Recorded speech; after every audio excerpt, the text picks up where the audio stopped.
So this is an example from the book that, well, actually we're gonna do example 3 from the book. It's on page 23. And wow, that's really lovely writing. Example 3 on page 23.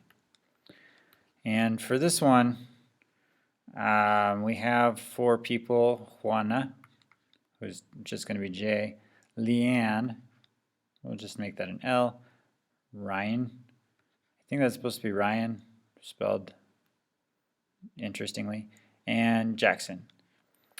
Okay, so what they did is they went hiking in a canyon, and like all of us do, they saw a canyon, and so they decided, well, we're going to measure the distance across this canyon, and in kilometers. Okay, so this is important. This is in kilometers. Okay, remember that. It's not miles, it's not feet, it's in kilometers. That's thousands of meters, which is thousands. Anyway, so it's in kilometers. And Juana, when she did her measurement, she came up with the square root of 28 kilometers. And then when Leanne did it, she came up with 23 quarters of a kilometer, or 23 fourths kilometers.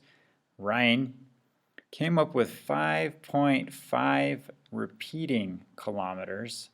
And Jackson, we need to make that different because Jackson and Juana have the same letter. Jackson. Okay, Jackson came up with 5.5 kilometers.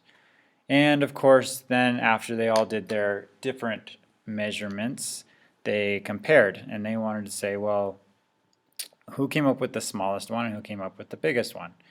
And we kind of want to have these in kind of, well, we want to have these in the same form. So I'm going to say that moving these all to decimal form would probably be the easiest. Jackson, his is 5.5, not repeating. Ryan, his 5.5 repeating. How he got that, I do not know, but he's impressive. 23 divided by 4. You can use a calculator to calculate that as a decimal. 4 goes into 25 times, so, and then with 3 left over, so that's going to be 5.75 kilometers. Still pretty close, but farther away. And then this finding this, I'm not sure what method she used. Probably something with a triangle, because she came up with a square root of 28. And that's the only way I could figure it out. Anyway, 28. Well, let's see. Let's see if that breaks down at all. So that's 14 times 2. That's 7 times 2.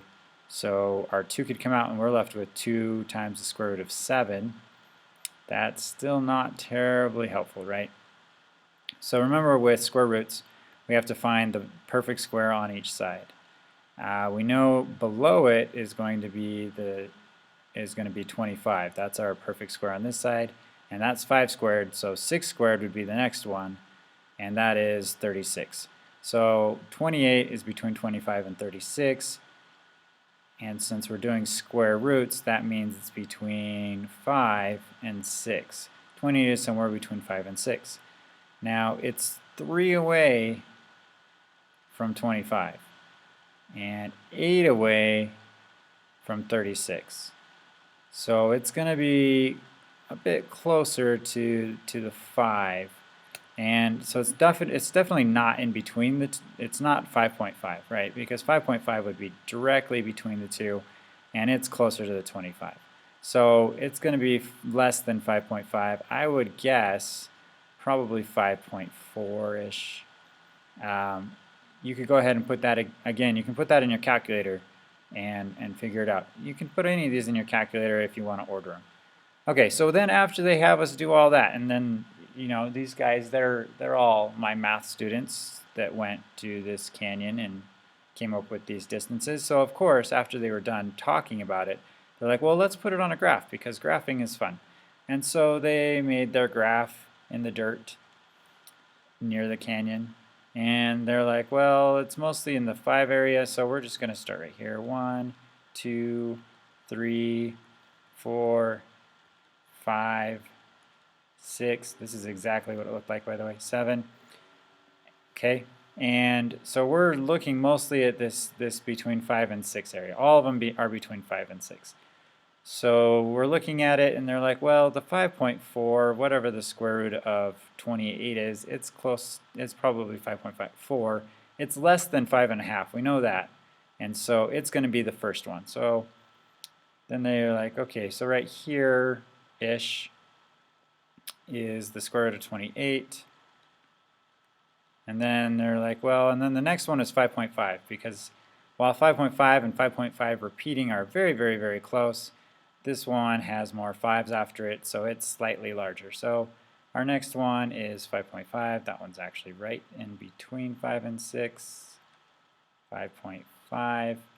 And then really, really close to that is our 5.5 repeating.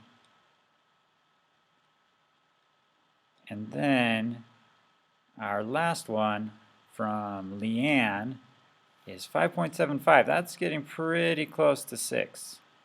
So that's 5 3/4, 5 3/4, 5.75. And that's so we would have a point here for that one, a point here for 5.5 repeating.